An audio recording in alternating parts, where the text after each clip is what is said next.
योगी सरकार के लिए बजा खतरे का अलार्म, तेजी से खिसक रहा है पार्टी का जनाधार। बिहार की हार ने बजाई बीजेपी के लिए खतरे की घंटी। कांग्रेस, सपा और बसपा तीनों के पास है मौका। उपचुनाव में हार ने बजा दी है बीजेपी के लिए खतरे की घंटी। बिहार में हार से यूपी में अलर्ट जारी। बीजेपी के मुश्किल होने के हालात, पार्टी में शुरू हो रहा है मंथन। बीजेपी की रणनीति अब उसी पर भारी पड़ रही है। नया वोट जुड़ा नहीं, पुराने ने दिखाए बागी तेवर। यूपी के लिए बीजेपी को नए सिरे से बनानी पड़ रही है रणनीति। सवाल है कि बिहार की हार का क्या है यूपी कनेक्शन। दरअसल बिहार में बीजेपी की हार को उसके अति आत्मविश्वास का परिणाम माना जा रहा है। बोचहा सुरक्षित सीट है, इसलिए इसे बीजेपी के लिए भी सुरक्षित माना जा रहा था।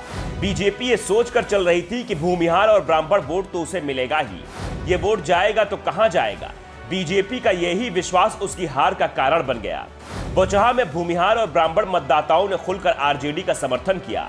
इसके पीछे जो कारण है वो इस समाज की नाराजगी है। बीजेपी अब इस समाज को टिकट देने में कंजूसी दिखा रही है।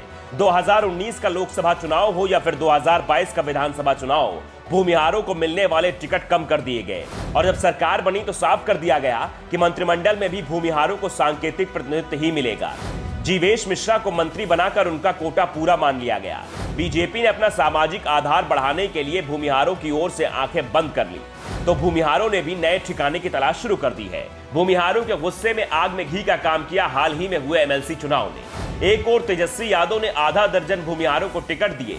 इसके साथ ये मैसेज देने में भी कामयाब रहे कि भूमिहारों को पार्टी में पूरा सम्मान दिया जाएगा।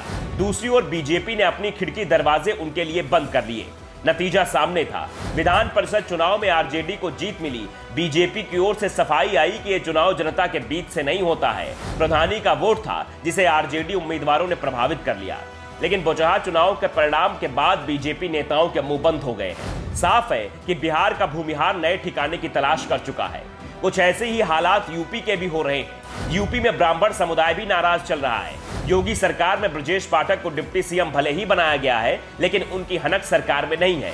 सारे फैसले योगी आदित्यनाथ ही ले रहे हैं। ब्रजेश पाठक को तो अपनी पसंद का स्टाफ रखने के ही लिए पसीने छूट रहे हैं। यूपी में ब्राह्मण समुदाय की नाराजगी की खबरें योगी सरकार के पहले कार्यकाल से ही आती रही हैं। अब अखिलेश यादव ने तेजस्वी से राजनीति का सबक सीखा तो साफ है कि यूपी में भी बीजेपी के लिए भविष्य में होने वाला कोई भी चुनाव मुश्किल हो सकता है।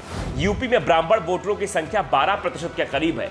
इसमें सेंधमारी हुई तो जो हाल बीजेपी का बोचहा में हुआ वो पूरे यूपी में भी हो सकता है। मौका सिर्फ अखिलेश के पास ही नहीं है, मायावती और कांग्रेस भी इस मौके का फायदा उठा सकते हैं। कांग्रेस के पास तो इस समय यूपी में सबसे अच्छा मौका है। सपा से मुसलमानों की नाराजगी दिख रही है। दलित मायावती के पाले से खिसक रहा है। ब्राह्मण बीजेपी से संतुष्ट नहीं है। यूपी में 1990 से पहले ये वोट बैंक ही कांग्रेस की ताकत था। इसी के सहारे कांग्रेस ने यूपी में लंबे समय तक राज किया था। लेकिन 1990 में अयोध्या विवाद और बीएसपी के उदय के बाद कांग्रेस का ये वोट पूरी तरह से उसके हाथ से खिसक गया। ब्राह्मण बीजेपी के पाले में चले गए, मुस्लिम मुलायम के साथ हो गए तो दलित काशीराम की बीएसपी के पास चले गए। ऐसे में जो भी राजनीतिक दल जमीन पर काम करेगा उसे भविष्य में इसका जबरदस्त फायदा मिलेगा। इसकी झांकी 2024 के लोकसभा चुनाव में देखने को जरूर मिलेगी, या फिर बीजेपी को अपनी रणनीति बदलनी होगी। नया वोट जोड़ने के साथ पुराने की नाराजगी भी दूर करनी पड़ेगी। Bureau report, the such.